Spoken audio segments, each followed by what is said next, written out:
Trump is leading in the polls, and now we see what you get in New York. So don't get it twisted, whoever asked me that question. I am so proud to stand with President Trump. But I am not proud to stand with what I saw in that courtroom. Ms. Hubbard, is the I'm not finished. Let me just finish and I'll take questions, please. Before I walked into court, that judge decided that every single defense President Trump had, we were not allowed to raise in front of the jury. It is in writing, and I encourage the journalists, the real journalists, to take the minute to look at his orders.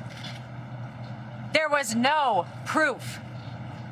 And I couldn't prove that she didn't bring in the dress. There was no DNA. There was no expert. My experts were denied. Two of them were denied to come in. They didn't let me bring up that Reid Hoffman funded Miss Kaplan. And you know what we got in there?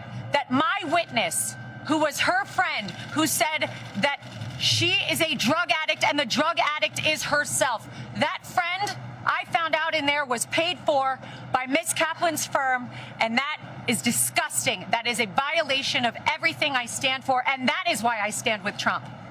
And that is why so many Americans are so proud that he is running again and so excited to run to the ballot box. But don't get it twisted. We are seeing a violation of our justice system. Ladies and gentlemen, you are not allowed to be stripped of every defense that you have. You are not allowed to be told that you can't bring it up.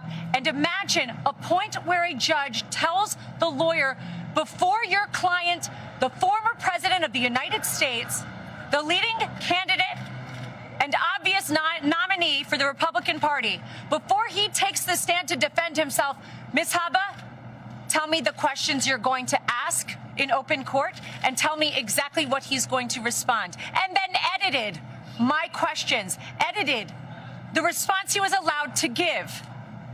And guess what my client did? He took the stand. He abided by the rules of this corrupt system that I have seen.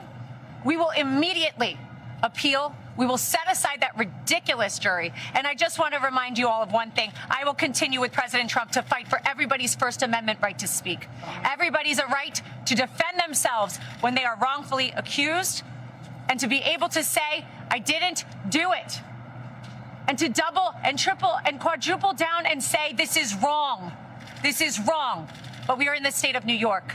We are in a New York jury, and that is why we are seeing these witch hunts, these hoaxes, as he calls them. And this is another one of them. Be brought in New York, in states where they know they will get juries like this. It will not deter us. We're fighting. And I assure you, we didn't win today, but we will win. That was made in there, and the behavior I saw in there, some of which was reported widely today, gave us the most perfect record on appeal. And even if I needed it, which I don't, we were stripped of every defense, every single defense before we walked in there. And I am proud to stand with President Trump because he showed up, he stood up, he took the stand, and he faced this judge. And you know what? I'll continue to do so with him.